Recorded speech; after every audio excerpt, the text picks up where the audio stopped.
I remember sitting at my kitchen table with my 5-year-old great-granddaughter last summer. We were enjoying some fresh strawberries when she looked up at me and asked, "Grandpa, why do you always sit so long after eating?" Her innocent question caught me off guard.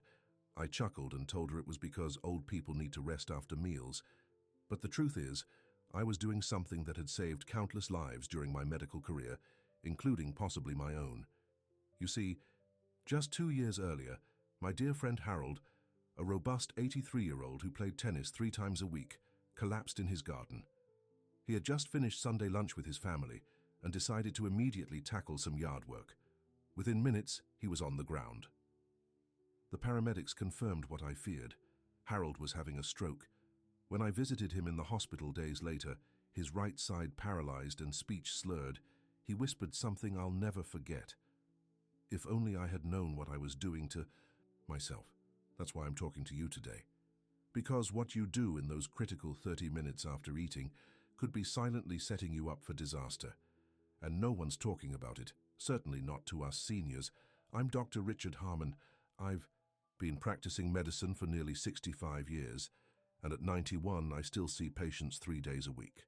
Not because I need to, but because after working with over 40,000 elderly patients in my career, I've discovered patterns and solutions that most doctors half my age simply haven't lived long enough to recognize. When we reach our golden years, our bodies send us different signals.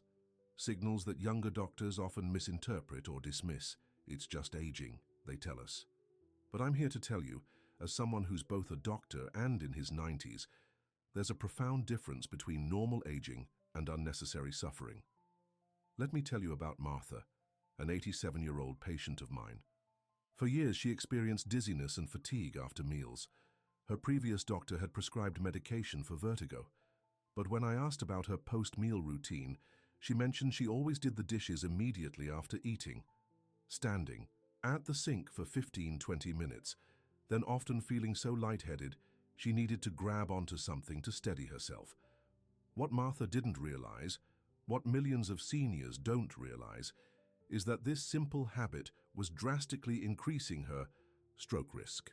In fact, certain activities done within the crucial 30-minute window after eating can redirect blood flow away from your digestive system, forcing your heart to work harder, elevating blood pressure, and creating the perfect conditions for blood clots to form. Another patient, Thomas, age 79, had a minor stroke last year. When we analyzed his daily patterns, we discovered he always took his dog for a brisk walk immediately after dinner. "I thought I was being healthy," he told me, tears in his eyes. No one ever told me the timing mattered. But here's what frustrates me most.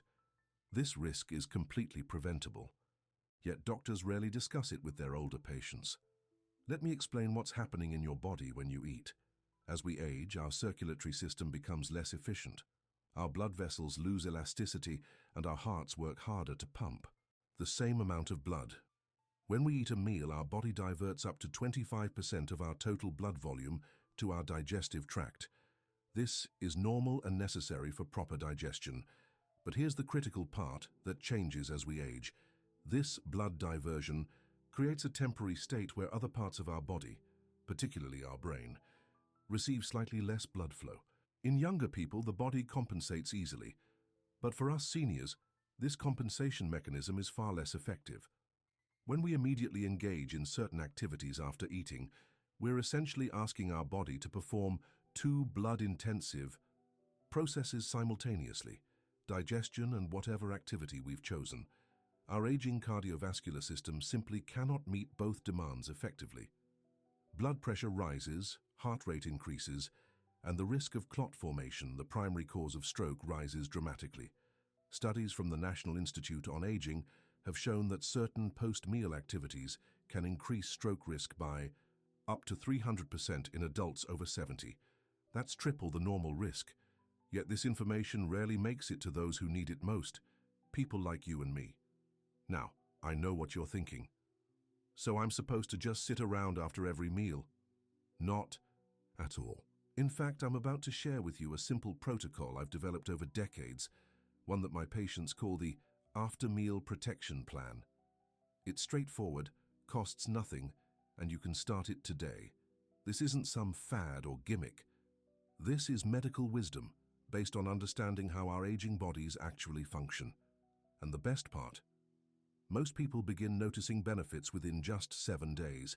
Improved energy, better digestion, reduced dizziness after meals, and most importantly, significantly lowered stroke risk. Before I share the complete step-by-step plan, let me assure you, this doesn't involve expensive supplements, difficult exercises, or drastic lifestyle changes. It's about making small strategic adjustments to what you do during that critical 30-minute window after eating. These adjustments work with your body's natural processes rather than fighting against them. My patients who follow this protocol report not just better health markers at their checkups, lower blood pressure, improved circulation, but also a renewed sense of confidence and control. As Henry, an 82-year-old who's been following my protocol for 3 years, told me, for the first time in decades, I don't feel like my body is a ticking time bomb. Let me walk you through the after-meal protection plan step by step. Step 1. The sacred sitting period. The most critical element is to remain seated for at least 10-15 minutes after finishing your meal. Not slumped in front of the television, but sitting properly upright with both feet flat on the floor. This posture allows optimal blood flow while your digestive system begins its work. During this time, practice what I call digestive breathing. Slow, deep breaths in through your nose for a count of 4, hold for 2, then exhale gently through your mouth for a count of 6. This rhythmic breathing pattern activates your parasympathetic nervous system, what we doctors call the rest and digest response. It prioritizes digestive function while keeping your blood pressure stable. Many of my patients place a small timer on their dining table as a reminder. Mrs. Wilson, age 93, decorated hers with colorful stickers from her grandchildren, so it feels less clinical and more like a meaningful family ritual. The science behind this step is compelling. Research from the American Heart Association shows that proper posture and breathing after meals can improve blood flow efficiency by up to 30%, essentially giving your body the support it needs during this crucial digestive period. Step 2. The gentle transition phase. After your 15-minute sitting period, the next 15 minutes should involve only gentle movement, what I call the transition phase. This allows your body to gradually redistribute blood flow without shocking your system. Perfect activities during this phase include light dish rinsing, but not washing a full sink of dishes. Slow, leisurely walking inside your home, gentle stretching while seated or standing in place, light tidying up that doesn't require bending or reaching, what you absolutely must avoid during this phase. Bending over repeatedly, lifting anything heavier than 5 pounds going up or down stairs, any household chores requiring extended standing showering or bathing, lying down completely flat. The transition phase works because it allows your digestive system to maintain priority blood flow while gradually preparing your body for more normal activity. Your stroke risk decreases dramatically when you honor this gentle transition rather than jumping immediately into more demanding tasks. Frank, a 77-year-old former construction worker, initially struggled with this phase. I've always been an eat and get back to work kind of man, he told me. So we created what he calls his after-meal project, sorting through old photographs during his transition time. Now he looks forward to these peaceful 15 minutes, and his blood pressure readings have improved significantly. Step 3. The circulation boost. For the final step in our 30-minute protocol, we actively support healthy blood flow throughout the body with specific micro-movements designed for seniors. The most effective circulation boosting technique I recommend is what I call seated marching.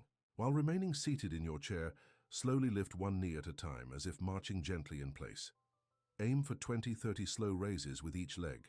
This simple movement activates your leg muscles, which act as auxiliary pumps for your circulatory system, helping to move blood efficiently without straining your heart.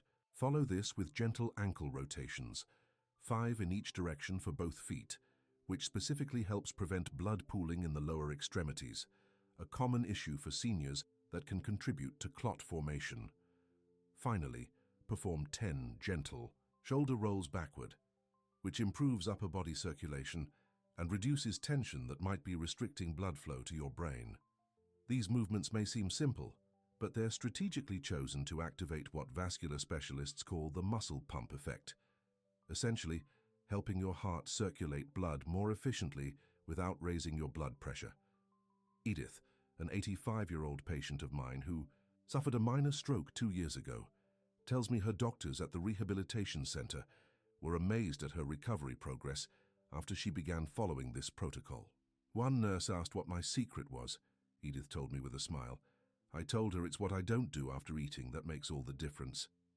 Now, let me share some real-life stories of how this simple protocol has changed lives. Robert, age 21, had experienced 3 frightening episodes of temporary vision loss after meals, what doctors call transient ischemic attacks or mini-strokes. His neurologist had him on medication, but couldn't explain why these episodes almost always occurred. After eating, when Robert came to me, I immediately recognized the pattern and started him on the after-meal protection plan. I was skeptical, Robert admits. It seemed too simple to make a difference. But within 2 weeks, his episodes stopped completely. 6 months later, his neurologist was able to reduce his medication. But the most meaningful change came during a family dinner when his 8-year-old great-grandson asked why Grandpa always sat so straight after eating. "I'm protecting my brain," Robert told him proudly. The boy now sits with him during the sacred sitting period whenever he visits, both of them doing the breathing exercises together. Then there's Eleanor, 92, whose story still brings tears to my eyes. After losing her husband to a stroke 5 years ago, Eleanor lived in constant fear of the same fate. Her anxiety was so severe that she'd often skip meals altogether, believing that not eating was safer than risking a post-meal stroke. She had lost alarming amounts of weight when her daughter brought her to see me.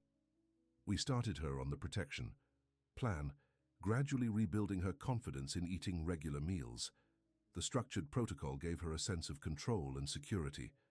6 months later, she had regained 12 pounds and was hosting Sunday dinners for her family again, something she had abandoned after her husband's passing. "The best part," Eleanor told me, "is that I'm no longer living in fear.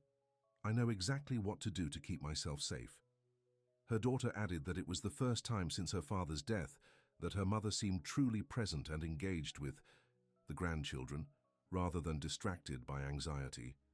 And perhaps most remarkable is James, age 86, who had experienced worsening cognitive function that his doctors attributed to early dementia.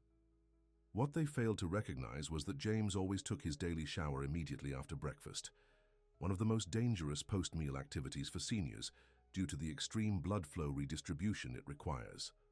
After 3 weeks on the after-meal protection plan, James's wife reported noticeable improvements in his mental clarity. After 3 months, his doctor administered the same cognitive tests and was astonished to see significant improvement, something virtually unheard of with dementia. "It wasn't dementia at all," James told me later. "It was blood flow that my brain wasn't getting when it needed it most." While I can't promise such dramatic results for everyone, James's case illustrates how profoundly our post-meal habits can affect our overall health, particularly brain function. My friends, I've been on this earth for over 9 decades now. I've seen medical trends come and go. I've witnessed miraculous new drugs and procedures that save lives daily. But sometimes the most powerful interventions are also the simplest, the ones that work with our body's natural processes rather than trying to override them with pharmaceuticals or invasive procedures. The after-meal protection plan costs nothing. It requires no special equipment. You don't need a prescription or insurance approval, yet it addresses one of the most overlooked stroke risk factors for people our age. I want you to try this for just 7 days, 1 week, that's all I ask. Follow the 3 steps after each meal. The sacred sitting period, 15 minutes. The gentle transition phase, 15 minutes. The circulation boost, 5 minutes of specific movements.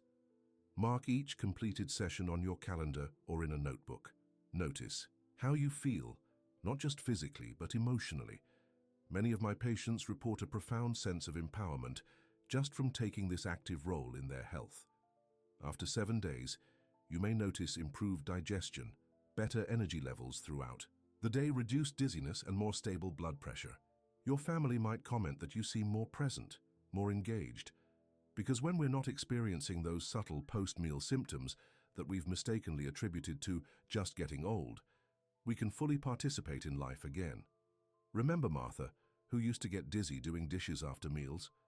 She's now 92 and recently attended her great-granddaughter's wedding, dancing for nearly an hour. "I never would have had the strength or balance for that before," she told me. "And to think it came from something as simple as changing what I do after meals." My dear friends, it's never too late to make changes that protect your health. I've seen 95-year-olds transform their quality of life with this simple protocol. Your body wants to support you. It just needs you to work with it rather than against it. Try the after-meal protection plan for 1 week. Do it for yourself. Do it for those who love you and want you around for many more years. Do it because you deserve to live not just a long life, but a vibrant one. If this information has helped you, please consider sharing this video with other seniors in your life, perhaps at your church, your community center, or your family gatherings. Knowledge this simple yet powerful deserves to be shared, and remember, despite what some younger doctors might imply, age is not a disease. It's a journey that requires different care at different stages. You wouldn't drive a classic car the same way you'd drive a new one off the lot. Both are valuable, but the classic requires more attentive care, more understanding of its unique needs. You've earned that same thoughtful attention. I'm Dr. Richard Harmon, wishing you health, dignity, and many more years of meaningful living. So until next time, take good care of that irreplaceable heart and brain of yours, especially in those crucial 30 minutes after eating.